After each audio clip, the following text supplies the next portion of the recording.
तो prime minister Narendra Modi और USA की फ्रेंडशिप के बारे में हम लोग अभी बात करेंगे कि जो अभी विजिट पे होंगे 2 दिन बाद उनकी जो मीटिंग स्टार्ट होने वाली 22 को सेरेमोनियल वेलकम होने वाला यूएसए में हमारे यहाँ के प्राइम मिनिस्टर की। तो ये बहुत बड़ी अपॉर्चुनिटी है। देखिए बहुत सारे इंडिया और यूएसए के बहुत सारे कॉमन आपके बात करें तो बहुत सारे प्लेटफॉर्म है जिसपे ये बातें हो सकती हैं। तो फ्यूचर में क्या होने वाला अभी वो तो न्यूज में आने ही वाला, बट हम कुछ प्रेडिक्ट कर सकते हैं कि किस किस फील्ड में बात होने वाली है।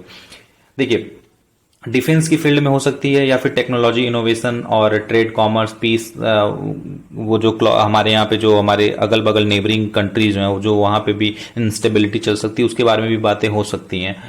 तो देखिए अभी हमारा डीलिंग चल रहा है कि जो बहुत पहले से ये डील चल रही है कि MQ9 के बारे में जो ड्रोन है वो भी हमारा पार्ट, वो भी हमारा साइन होने वाला है। प्लस हमारे टेक्नोलॉजी और इनोवेशन में देख रहे हैं कि जो यूएसए है वो शिफ्ट कर रहा है अपनी सारी चीज़ों को चाइना से। तो वो China+1 की जो पॉलिसी जो चल रही है ना कंट्री की, जो चाइना के अलावा जो कंट्री ढूंढ रही है, तो वो मुझे लगता है कि इंडिया सबसे बेस्ट मार्केट होगा, क्योंकि आने वाले 3-4 सालों में जो इंडिया की जो डेमोग्राफिक डिविडेंड होगा ना वो सब पूरे वर्ल्ड में सबसे ज्यादा होने वाला है। तो इस वजह से ये बहुत बड़ा एक अपॉर्चुनिटी होगा, इंडिया के लिए भी होगा और अदर जो कंट्री जो इन्वेस्ट करेगी इंडिया में उनके लिए भी होगा, क्योंकि एक बहुत बड़ा मार्केट हब होने वाला है इंडिया।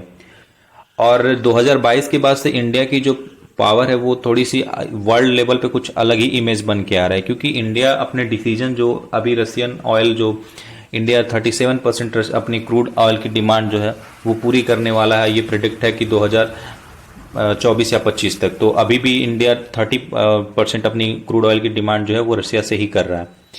और हम देखते हैं कि जो डिसीजन था जो यूरोप का और वेस्ट वाली कंट्री का कि बैन लगाने का, जो सैंक्शन लगाने का, वो इंडिया पे काम नहीं किया और इंडिया अपने डिसीजन पे बना ही रहा, वो बिल्कुल नहीं पलटा। तो ये चीजें ऐसा था कि पूरे एक ऐसा इमेज क्रिएट किया।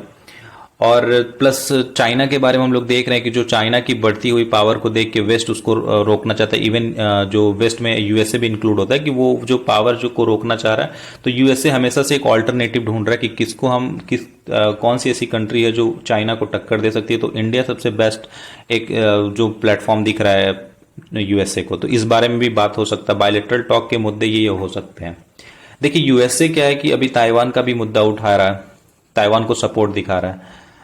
बट ताइवान को सपोर्ट दिखाने से चाइना कभी नहीं पीछे हटने वाला है। लेकिन इंडिया को अगर वो हर डायमेंशन से अगर मजबूत करता है, जैसे डिफेंस हो गया, डिफेंस में अगर वो ड्रोन प्लस उसको अगर पार्टनरशिप, डिफेंस पार्टनरशिप करता है, अगर कॉमन मिलिट्री एक्सरसाइजेस होते हैं, प्लस टेक्नोलॉजी और इनोवेशन जो पार्टनरशिप हो सकती है टेक्नोलॉजी के फील्ड में, जैसे कि हम बात कर सकते हैं कि आप जो अभी चिप मैन्युफैक्चरिंग कंपनी को शिफ्ट कर रहा है इन चाइना से, वो एक ऑल्टरनेटिव ढूंढ रहा है। तो हमको लगता है कि ये इंडिया सबसे बेस्ट प्लेटफॉर्म होगा।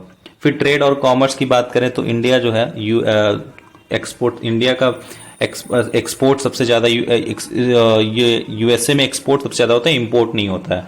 तो हम लोग सरप्लस चलते हैं यूएसए से।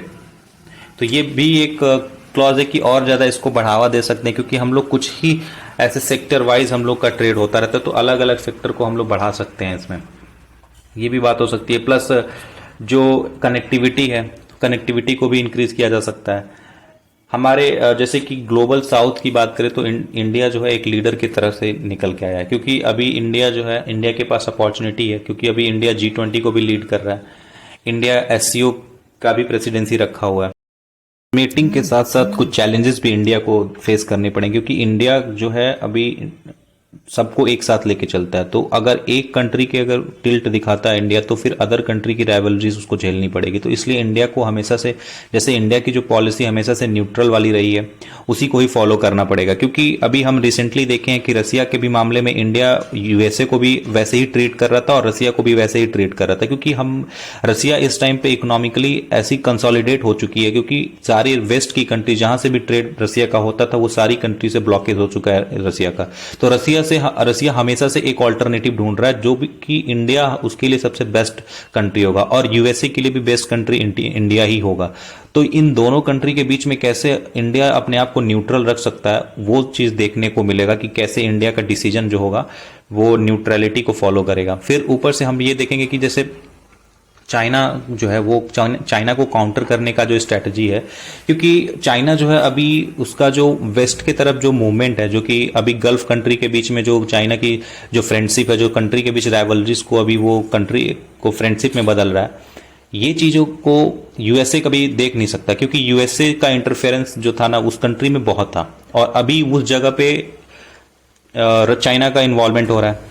तो इस चीज़ के को काउंटर करने के लिए, वो चाइना को काउंटर करने के लिए भी इंडिया का साथ दे रहा है। तो ये कॉमन इंटरेस्ट भी हो सकता है, क्योंकि हमारा इसमें हमारे साथ बोन होने के साथ साथ हमारे पास बहुत बड़ा चैलेंज भी है।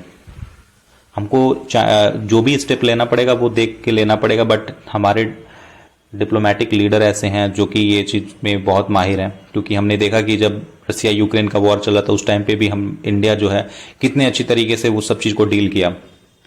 तो अभी देखने को मिलता है कि आगे क्या होगा, कि बायलैटरल रिलेशन कैसे होगा, क्योंकि ये दोनों कंट्री जो है वो ग्रेटर डेमोक्रेसी कंट्री हैं। दोनों कंट्री अपने जो है, इन दोनों की अलाइज बहुत लॉन्ग टर्म से चलते आ रहा है। दोनों फ्रेंडशिप को एक दूसरे के फ्रेंड्स हैं, और जितना भी जितने यूएसए में क्या है कि डेमोक्रेट और रिपब्लिकन चलता है, तो जो डेमोक्रेट है उनका भी और रिपब्लिकन है उनका भी, उन दोनों का भी जो इंडिया से लगाव है बहुत ज़्यादा है। क्योंकि हम देखे थे जब रिपब्लिकन पार्टी के जो है वो अभी डेमोक्रेट से आपको जो बाइडन देखने को मिल जाएंगे, जो इंडियन डायस्पोरा जो रहता है उनके सपोर्ट को ये चाहते हैं। प्लस डोनाल्ड ट्रंप जो विजिट किए थे, जो रिपब्लिकन पार्टी के हैं, वो जब इंडिया विजिट किए थे तो हम लोग ने गैदरिंग देखा था।